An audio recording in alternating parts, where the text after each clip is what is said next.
Tak, bu bizning keyingi obyektimiz. Oldin servis bo'lgan. Mana shu joyga 5 ta proyektor qo'yamiz. Hozir endi magazin bo'lyapti. Endi ja professionalni ololmasak ham qo'ldan kelgancha harakat qilyapmiz.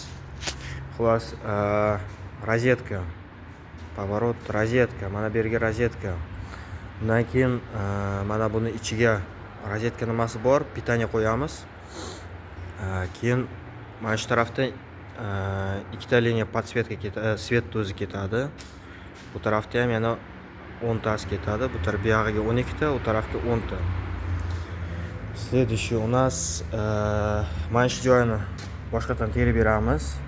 Hamma eski liniyani o'chirib tashlaymizda, o'rniga o'zimiz qo'ygan yangi liniyalarni mana shunga qo'shib beramiz.